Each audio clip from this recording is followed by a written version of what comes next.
Dear Vice Mayor of Antwerp, Vice Mayor of Mobility of Antwerp and Tourism, Koen Kennis, thank you very much for coming on the early days of Micro Mobility podcast. Antwerp is one of those unique cities in the world where the mobility is a challenge because it has such a wide and rich history when it comes to mobility, when it comes to the road infrastructure, the architecture, and so on. So it's a great honor to have you on. Before we start and we dive into all the questions of this podcast, I would like to first know a little bit more about yourself. Why did you want to jump into this pretty challenging mobility industry? Because it's all pretty new. It's pretty hectic. We just had scooters launch a few years ago, and now they are all over the world. Some of them are called bird. Some might say they flew from the United States like a bird to Antwerp. So it was all new. So please tell me about your passion. Why did you jump into politics? Why did you want to be responsible for tourism and for mobility in Antwerp? Okay, Constantine. I'm Koen Kennis. I'm a vice mayor indeed in Antwerp, and I'm doing this now for 10 years. The pleasant thing of what I experience is that we are in the second period of our mandate, and I was lucky because I could keep my competences. So I have the same competences, this legislation, as the previous one. What is very interesting, because then you can build things and also see them getting finished. And why mobility? Because it's one of the big challenges, one of the interesting challenges of a city like Antwerp, because we are a port city, the second largest port in Europe, the largest petrochemical cluster in Europe, the second largest in the world. So Antwerp is really also born because it was a trade city where, of course, mobility is very important. Goods came to the city and have to leave from the city to the hinterland, and vice versa, of course. Also, goods came to Antwerp from the surroundings and left by the port. So there was a lot of mobility already in the old days, in the 16th century, when Antwerp was the New York of that era. In fact, then already mobility was a very important thing in the city, and it still is, because Antwerp is really in the center of, let's say, the economical heart of Europe, and that makes it a huge challenge, but also a very interesting challenge to make sure that you get there, because it's, of course, the place where a lot of freight and a lot of vehicles pass around, but also a place where a lot of things come to the port area, for instance, but also the other industry around Antwerp, and also leave the area. And that combined makes it very interesting. Yeah, it's actually very interesting because Antwerp has always played a major role when it comes to connecting the rest of the world, right? What you just mentioned with the port. Can you maybe elaborate a little bit more about the history of the port and the role it played in the past before we move on to the smart and new mobility and the role that Antwerp is playing now?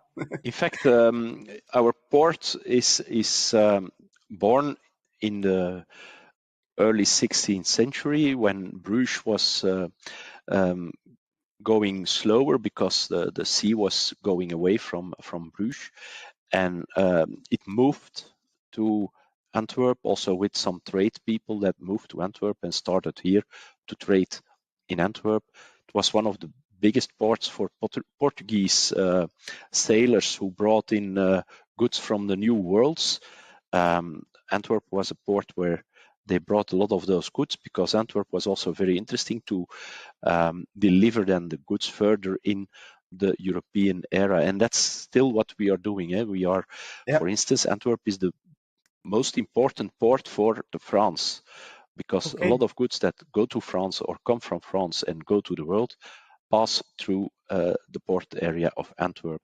So you see that this history is still very important, and there were some times that the Netherlands, for instance, closed the River Scheldt, and on that moment you saw also that the welfare in Antwerp was going down, that people were flooding out of Antwerp, going to Amsterdam. That became then the new port area, together with Rotterdam in the Netherlands. And in fact, they are born, let's say, more or less out of Antwerp when there were troubles in Antwerp. It was the war against the Spanish conquistors. Okay, I see. So and still we are a very important, like you said, connecting point to the rest of the world. Together with our, let's say, sister port, Rotterdam.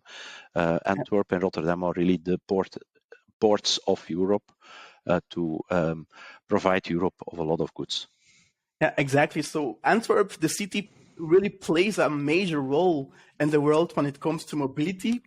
But let's not talk about the mobility in a bigger scale. Let's go to micro scale. Let's go to micro mobility. Antwerp was also one of the first cities to pioneer electric scooters, allowing, I think, one of the first e-scooter companies, Birds, launched in Antwerp way before other cities in Belgium. So that's also pretty interesting. But I would like to know what your opinion is on the recent developments in Paris. What were your thoughts when you saw that there was a vote in Paris regarding electric scooters, electric shared scooters, so the ban on scooters? Antwerp, being a pioneer in smart micromobility, I would like to have your opinion on what you thought about the scooter ban that will happen in Paris, which was also a pioneer a few years ago. Perhaps first we were pioneer in shared mobility because of our Velo system. Already 11 and already 12 years ago, I think it was started, and it was immediately a big success. People were waiting to have a subscription on the Velo system. So we knew that shared mobility was something that the Antwerp people would like and would appreciate. And then on a certain moment, it was, I think, 2015, 2016, you had the bikes that were coming in from the Far East and were growing around in cities, massive. Luckily, we could stop them in time by telling them we will make a regulation, very important, about who is coming in, who's not coming in, and what are the conditions to come in the city with shared mobility. We want qualitative vehicles, we want a good service, we want also not too much, because too much, then it's laying around, like we saw with the bikes. There was really everywhere in every city were a pile of bikes that weren't used anymore. So we want to make sure that we don't have that. We made a regulation, and on that moment there were some people who wanted to start with e-scooters, for instance, but also with e-mopeds, also with e-bikes, and we let them in, but always based on our regulation. And indeed, Bird, together with Cirque and together with Poppy, were the first one who started in Antwerp. What we saw in that period was that there also was a lot of change. We saw good things, we saw bad things. We always kept talking with the suppliers of micromobility, discussing with them how they could improve, what would be better for the city. We changed our regulation also during all these years, always in consultation with the suppliers, so that we knew that what we asked was realistic but ambitious, and they had to improve, and we discussed with them about the improvements. For instance, they started with one standards for putting your e-scooter away. We discussed it with them and we said it would be perhaps nicer to have two standards so that you have a sort of Dutch way of parking your bike. And they introduced two standards. They introduced bigger wheels, rubber tires or tires with air in because of the cobblestones in Antwerp. So they were always thinking about how can we make it more qualitative, better to use and safer to use, because that's also a very important thing. So when I saw the story in Paris, to come to that, I was thinking, okay, you can of course now say we ban these things, but what we see today is that you perhaps can ban the shared micromobility e-scooters, but you can't ban the private scooters. Exactly. And we see that private scooters are the scooters where we have the most problems with. The shared scooters, the scooters that are supplied by micromobility suppliers, we have control on them. We can say limited speed to 20 kilometers an hour. We can say you can't park there. You have to park on that spot. We can discuss with them where they can drive and where they don't drive. So we have a lot more possibilities to control this type of scooters than the private scooters. So I don't know whether it's good. And when I saw the results in Paris, I think only 5 or 6% of the people came to vote, and then 7%, and then they had, of course, a big majority. No surprise, a referendum always says no. But also here, what is the relevance when 7% of the population says something? Is there a problem? Yes, you have to have a good regulation. You have to control your regulation. We now have open data lines with all the players in the city. They have to bring in their data. Based on their data, we check whether they follow our conditions. If they don't, they get penalty points. If they have too much penalty points, we can limit their number of vehicles that they may put on the street, or even we can throw them out if it's too much. And we say, okay, it's finished. So we know that we have a stick behind the door to say you have to follow the conditions. And if we have too many complaints, for instance, that is one of the things where you can have penalty points for. Wow, that's actually quite interesting, because you just explained how you regulated the market of shared mobility, of this new market with many companies trying to enter. And what was interesting is that you explained how you mutually communicate and cooperate with the operators and try to learn from each other and try to change things or improve things in pivots, but also how you update or even penalize if they don't follow the rules and regulations. I think that is something that isn't quietly done much in other cities, because in other cities it's a bit wild, wild west. So I would like to know, how did you come up with this? Not many cities actually work this way. We, from the start in 2015, 2016, when the shared mobility and micro-mobility possibilities came up, we immediately said, and that was a little bit because we saw what was happening around the world with the bikes shared schemes. We said, okay, this we have to make sure that it doesn't come to the city, because if we have such things, the complete vision on shared mobility is broken down. And I think that's in Paris, for instance, the problem. If you have 10,000 of shared scooters standing around in the city not used, that's a problem. In Antwerp, we limited the number of scooters on 3,000. And we say your scooter has to have at least 1, 2, 3 trips a day. It depends a little bit.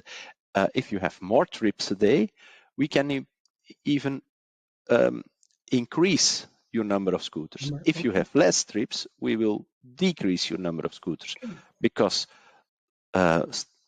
scooters that are standing still around in the city, you don't have anything on them. Scooters that are used, scooters that are used, that's useful.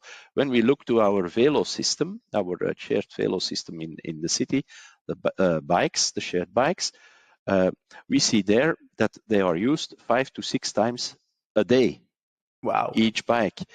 So when we say 2 times a day for an e-scooter or for an e-moped, then it's reasonable, I think. Yeah, exactly. So that are the things that we say, okay, you have to grow and you have to have a usage of your vehicles. If not, then we don't need them, then they can be removed. And it's based on that we try to have a good view on what is happening. Of course, to control it in the beginning, we said, okay, give us the data every quarter of the year, and then we believe you and we check your data. And now we say, no, you don't give us the data, you give your trip data in detail, and we can check what you are doing. Is your rotation heavy enough? Is the spread around the city okay? Because you can't bring all in the center of the city. You have to be also on the suburbs available. Is there not too much scooters put out in the city? So that sort of things we check. Don't you have too many complaints of laying around scooters on bicycle paths, on pedestrian zones? Because then there are problems, and we will discuss it with you. What I also find interesting and quite unique when it comes to the city of Antwerp is that you, and in most cases, start with one operator, and I think you learn from how you work with that operator. And then once you understand how it works and how the demand is for the solution, I think you open up the market to more operators. Because I think now you started with one operator for scooters, now you have 3. And I think recently, I want to show you an article, you started with one shared car, Cambio, and recently you were in the news, let me show you the article, where you mentioned that you would also increase the number of operators in this city. Yeah, but that's not completely true. We always started with a number of providers when they were available, of course. So we said in the beginning for e-scooters, we have 3 spaces open for e-scooters. And there were two providers who came very quickly. That was Poppy. They also have a car share system, and that was Bird. Very short after that, Cirque came. They are disappeared in the meantime. Bird has bought them. But now Lime has replaced Cirque. So we have now 3 suppliers. And within a few years, their period will end. And then they have to come again to the city with their proposals.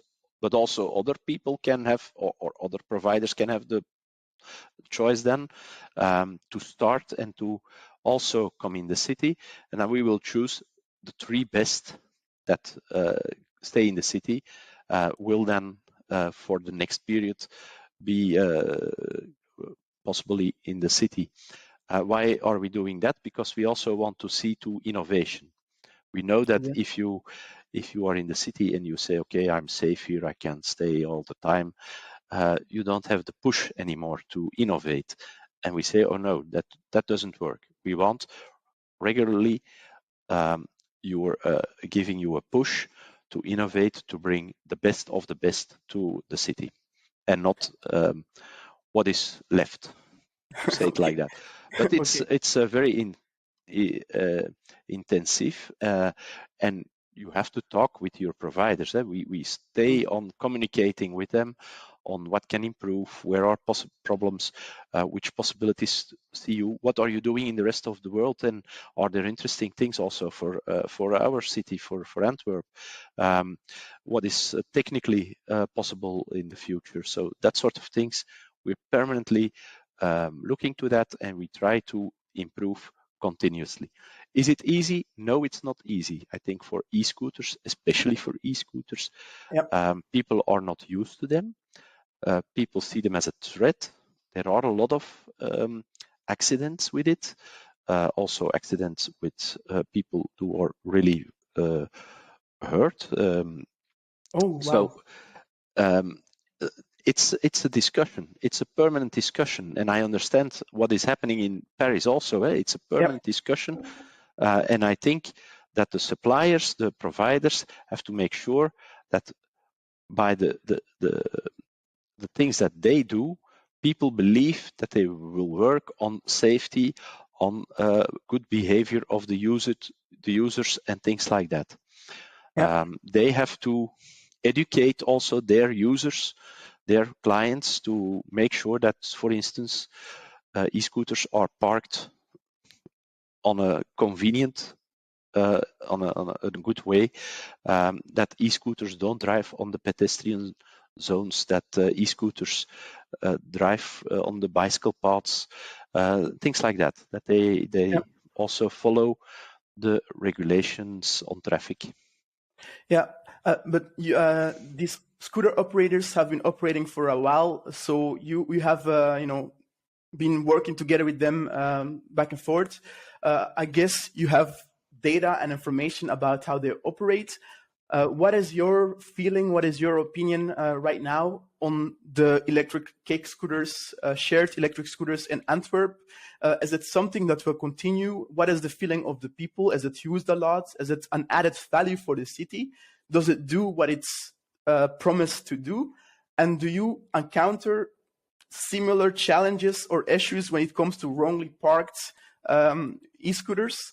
And how do you see the future and managing that or those challenges?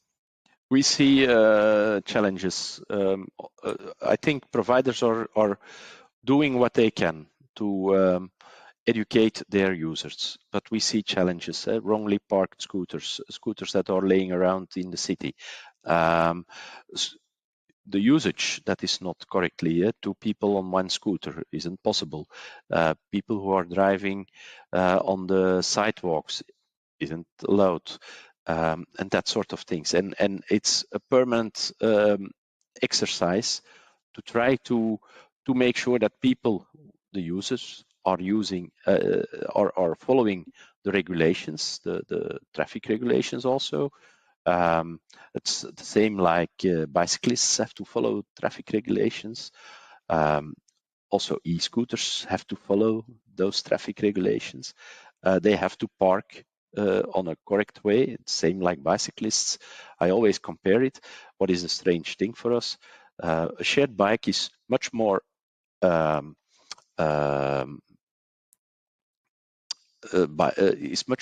liked by people than an e-scooter, because an e-scooter is something completely new. It's new. Yeah, and exactly. You see also in Antwerp, there is a discussion on that.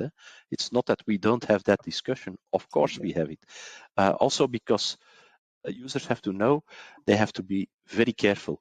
Otherwise, there is always the risk that a majority of people says, we don't like them anymore. We don't want to see them anymore. I don't believe that you can ban them forever, because it's something that is there.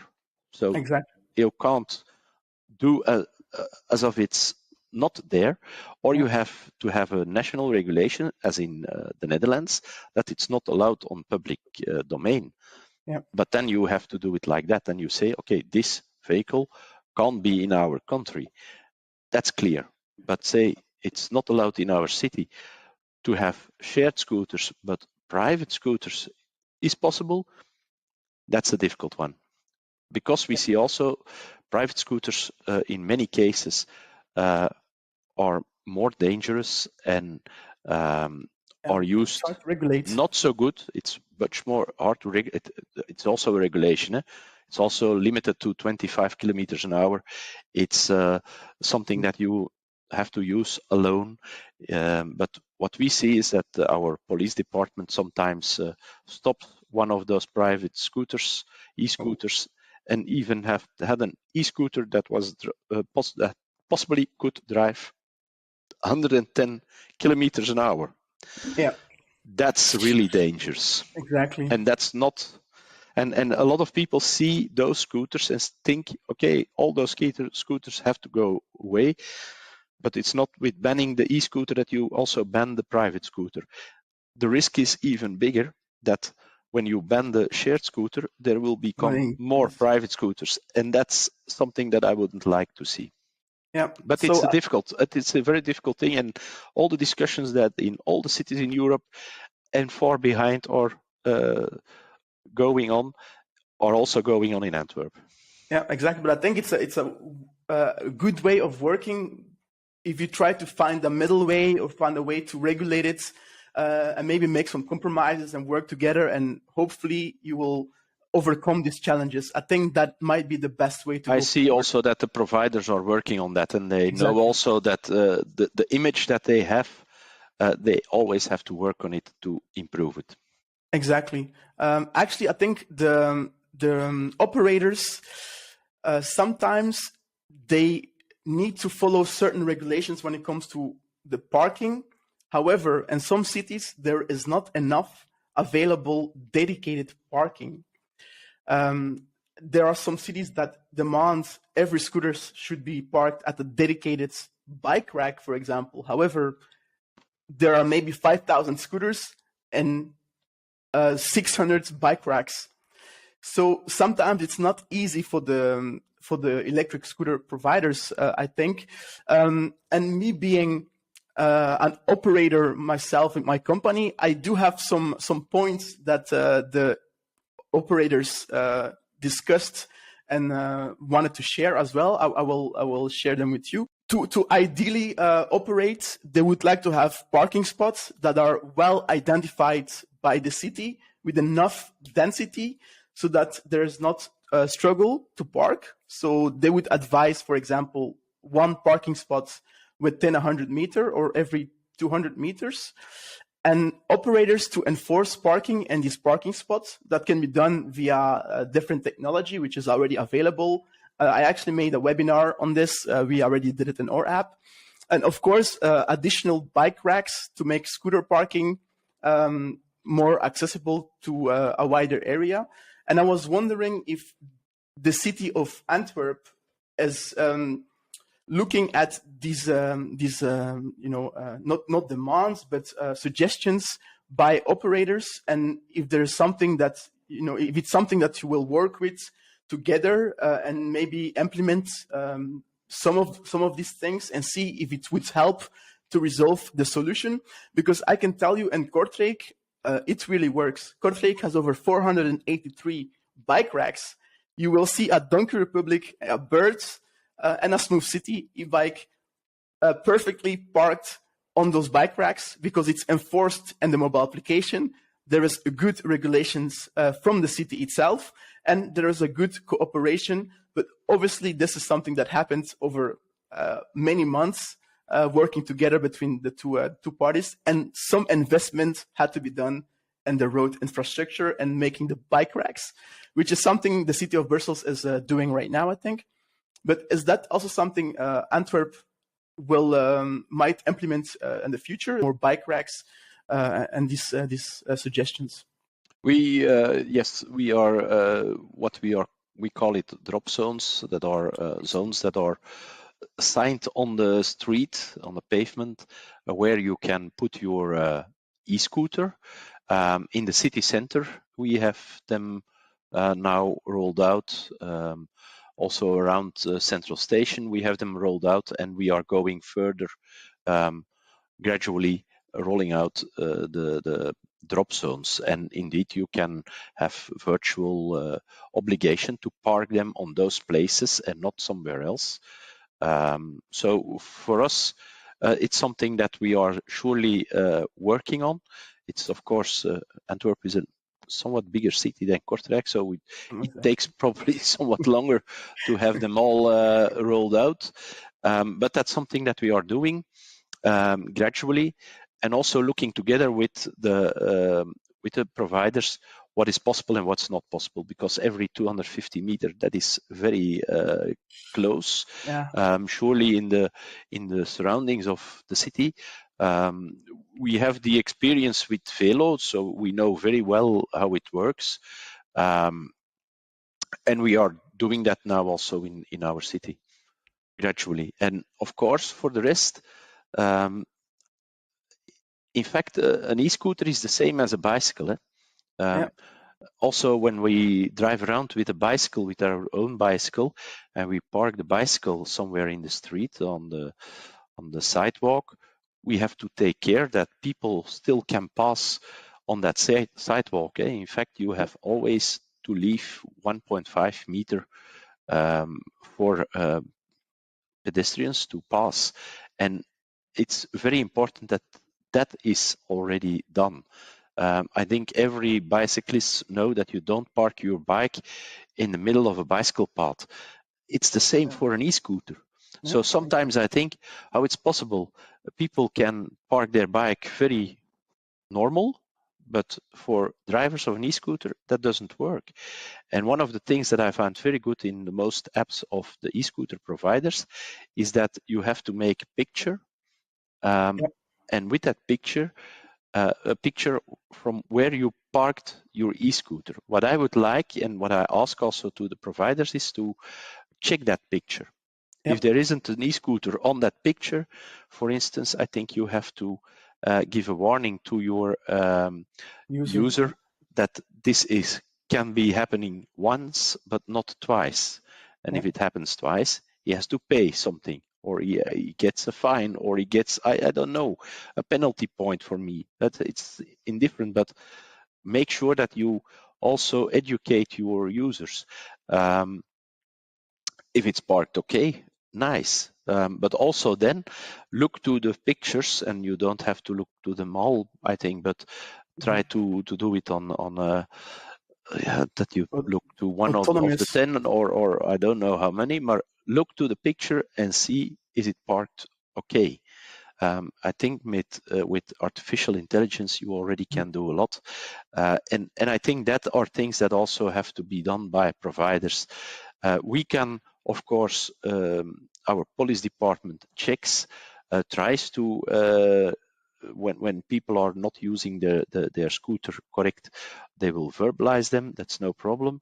But in fact, the provider also can do a lot to improve the usage of the e-scooter. And I think it's also in their advantage because the image of the e-scooter, the shared e-scooter, is depending on the good usage by the users. Exactly. Yeah. Everybody, all stakeholders play a part in making sure that the image and that everything is respected, regulations are respected, so that everybody is happy. Now, there's something that you mentioned a few minutes ago when we were discussing the shared Velo bikes. I would like to understand, how do you see the success of, for example, the shared Velo bikes who have been operating for over a decade in the city of Antwerp? I am asking this question because I believe, as a mobility operator myself, I think there is more depth to seeing success than just the number of usage, especially if you have been operating for so long. I think you should see the impact through the maybe more usage from a different demographic, more demand and usage from poorer areas, because obviously that shows that you provide access to areas that were previously did not have access to sustainable shared mobility. And I see those things ultimately as a way of seeing an operator being successful. It's not something that you can see just by the numbers, because people from a certain demographic can use the bike a lot and a lot and a lot, but it would be always the same specific people, right? The goal to really have a big impact is that all people from all demographic and from all regions, all areas of Antwerp, the richer areas, the less rich areas, that they all have access to this mobility solutions, whether it's electric scooters, whether it's shared bikes like Velo. And I think that would ultimately make a big impact also for the restaurants and bars. But that is my personal opinion. And that is how I see a success as an operator, especially if you have had, not many competition for a while being Velo. But I wanted to ask you this question from your point of view, having all the experience and the data from Velo and Antwerp. I think the real competition of micromobility, shared micromobility, is the car. What we saw when with Velo is that everybody uses it. Everybody. In the beginning, it were more male users. We had also more let's say younger, but I mean then until 30, 40 years users. Today you see that the usage of Velo is broadly spread around all demographic groups of the city. Okay, perhaps less the older, but the really older people, but let's say everybody who can bike uses also a Velo. And why use people it? Because it's easy. It gives a big flexibility. Most people that use Velo also have their own bike. I myself have also a few bikes, but I use also Velo. I use also e-scooters. I use the shared mobility that is available in the city. And why do I do that? Because it's, for instance, nice to come to work with a Velo, but if it's raining in the evening, I can leave the Velo in the station, and I use public transport to go back to home, or I go with the Velo to a birthday party from friends, and I go back by the Velo in the evening because the tram isn't driving anymore. So it's always something different. You can use it like you want. You can say I use a Velo. I park it at Central Station. I do a whole walk through the city, and on the other end, nearby the Skelt, I take the Velo back home. Those possibilities are incredibly big and gives you a big flexibility in your mobility. And that's what we see that people like to combine it also with tram, for instance. They come, or with a train, they come with a train to Antwerp, and there they take the Velo to go to their office. That are things that we see everywhere in the city, and where we see that a lot of people use it and use it on a very good way. And besides Velo, now you have also the opportunity to use e-scooter, to use the electrical bike share system that we have from Donkey Republic now. And that is spread in the whole region, because that was a little bit the problem also. Velo was limited to within the boundaries, the borders of the city. We couldn't go over it to the neighboring communities. Now with Donkey Republic, we can offer a bike sharing system also in the whole mobility region. And that's also a big advantage that we have today. Yeah, so actually the added value. And we see that this helps really the modal shift to get people out of their car and on another mobility mode. And where does it help the most? Within the city boundaries, because a lot of people today say us, we have a car and we live within the ring road of Antwerp. It's 4 kilometers around the city center. But we don't use our car in the city anymore. In the past, we went with our car to the city center to go and shop. But today, we don't use it anymore. We use the Velo, for instance, or public transport, or our own bike.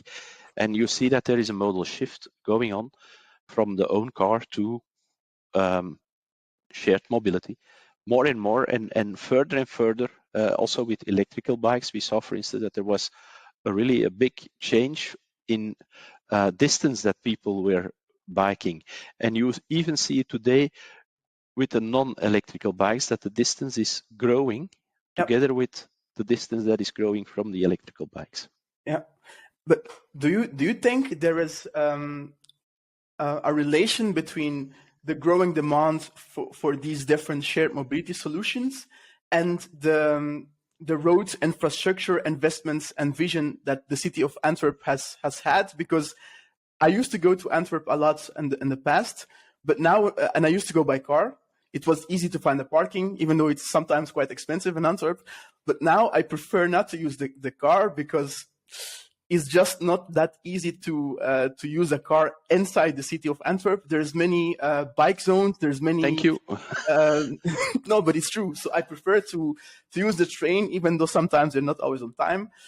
But I know that in Antwerp, the most optimal solution is to use shared mobility, and I see that this is because of the investment that you have done and making streets not allowed for cars, for example, because sometimes it's very tricky to find a place to park a car, or when you turn to the right or the left, you cannot enter because it's one-way street. So do you think that the demand on shared mobility goes hand in hand with the, I suppose, year-long of investments and vision that the city has had, and making sure that the city of Antwerp really accustomed these shared mobility options? It's a little bit a question. What was there first, the egg or the chicken? It's a very difficult one. I think it goes iterative together in that sense that when you see that there is less car traffic in the city, it's easier to change your streets to more pedestrian streets. We are now, our 16th century city is in fact the historical city center, and the nearby neighborhoods are very walkable. Right? We always say Antwerp is a pocket-sized metropole. Within walking distance, you can do a lot. You can go from the north to the south of the city, from Eilandje to het Zuid. You can go from the Skeld easy until the central station, and then you have the whole city. You can walk around very easily, but also, of course, micromobility can help you to be somewhat faster when you want, from north to south, for instance. And it's used by people because it is there. It's a sort of offering, and if you have the offering, people will use it. If you don't have the offering, people can't use it. And I always say people have to choose themselves how they are moving around, but you need to help them to choose also wise things. And for instance, if you say, here is an offering, it will be easier. Besides that offering, of course, you need also to have a good infrastructure to drive on. If you go with your e-scooter or with your bicycle driving around, and you permanently are driving in Paris-Roubaix on cobblestones and things like that, and you stop on a certain moment biking around, then you say, okay, I don't want to drive Paris-Roubaix. But we can make sure, of course, that it's better. And we are changing our streets in Antwerp now to living streets that are in fact shared spaces where the car and the pedestrian and the bicyclists are coming all together. Always the pedestrian is there, the measurement of everything. And that means when you change it, you change, of course, also partially the appetite for instance, a car driver to go in that sort of streets. He will stay on the streets that are leading him to the public parkings in the city center. But it's very smart, Constantine, like you do. You don't come with your car in the city center. You park him, for instance, on a park and ride. You take the tram and go to the city, or if you come with the train to the city, and by train you are really coming in the center of the city, and you can walk to Velo is there, or you can walk through the city like nothing. I have another question with regards to working together with other cities. Now, this is a new industry. Everybody is learning, the operators, but also the cities, right? And we've encountered some challenges. I believe in Brussels there were some challenge when it comes to wrongly parked e-scooters. However, they really did a great job, and today they just announced, I think an hour ago, they announced their new regulations. Let me put it on the screen. Their new regulations when it comes to parking electric scooters. This is how it looks.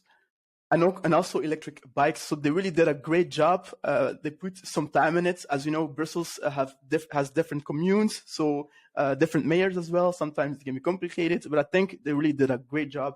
I just quickly went through this whole document right now before the podcast, but I wanted to understand from you if there is any communication or any operation, like collaborations between cities, because I personally think the city of Antwerp can help other cities just by sharing what you learned over the years. We are, of course, members of different platforms where cities come together and where possible. And when we go to conferences or something like that, we always explain what we are doing as a city on, for instance, micromobility, on mobility broader. And we discuss a lot with other cities also what is happening in different cities, trying to learn from each other, trying to find the good ideas, and exchanging on that way, yes, the know-how that we have in the different cities. And like I said, also the providers can help us there because they see in a lot of cities what is happening and can come explain us what is happening. For instance, what you do now, what is happening in Brussels. Is it interesting for Antwerp? I will check the document also. I didn't saw it until now, but I see also they are working with drop zones. Probably they picked up the word from what we have done. So it's very good. We improve each other continuously by looking for good solutions together with providers, and providers can help us also to spread the good solutions that they see in different cities, and then we will check it also. We are always open to spread what we have, to explain what we have, to bring it to other cities, and vice versa. We're always open to learn also from other cities what is happening there, and if there are good ideas, we will take them also with us. Yeah, indeed. I think that's a great way to work together for the future, because instead of banning, some cities have already solved some issues that other cities are still struggling with. Right? When I compare Kortrijk, for example, they already solved many issues that Paris was struggling with, even. And now I'm happy to see that the city of Brussels find a way to come up with really great guidelines as well. So I'm looking forward to go back to Brussels as well and try it out. It looks very promising. Thank you very much for coming on the podcast, but I cannot end this podcast without discussing the tourism aspect of the beautiful city of Antwerp. I think it's also called the fashion city of Antwerp, the fashion city of Europe, right? Besides Rome and so on. And you also have great food. When I go to Antwerp, I always spend a lot of money because I always eat a lot, and I always end up going to shops. And I think you did a great job by creating the opportunity to have these beautiful shops and restaurants and bars, and really make it very cozy and really make it like a walkable experience. Somehow, when I think about Antwerp, I don't really think about the car. It's a nice walkable experience, but you end up spending a lot of money. It's the city of good life, you could say, and like I said already, it's what we call a pocket-sized metropole, very walkable, and you can do a lot of things. If you want to experience a city fully, you can walk from the central station to the center of the city, go to the north at Eilandje with at Maas as one of the nice things, but also Red Star Line Museum. When you go to the south, you can go to our Museum of Fine Arts at KMSKA, or at MUCA, Museum of Contemporary Art. But also you walk through very nice neighborhoods on that moment where you see a lot of shops and very, very good restaurants. I think we are now the city with the most stars in Europe. So very good food.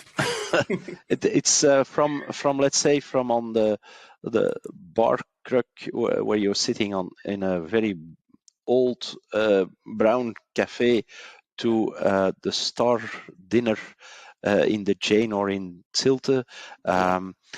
you always have good food in Antwerp. So if you come too much, you will gain some weight. But it's really, I can only say Antwerp is the city of good life in a very broad way. And everybody is, of course, welcome.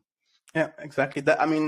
That's a nice way to explain Antwerp, a city of good life, good food, and good infrastructure and history. To close this podcast, I wanted to know what the future of Antwerp holds in terms of mobility and tourism. Do you have any big plans or big events happening in Antwerp soon? There are continuously big events, of course, but we're working on, for instance, now the Giants of Royal Deluxe are coming to the city this summer. That's always a very big experience for a lot of people in the city because they're walking around and they are everywhere in the city. But also we see, for instance, in the period of Tomorrowland and the Pride, a lot of people were coming to Antwerp to enjoy the city in summer.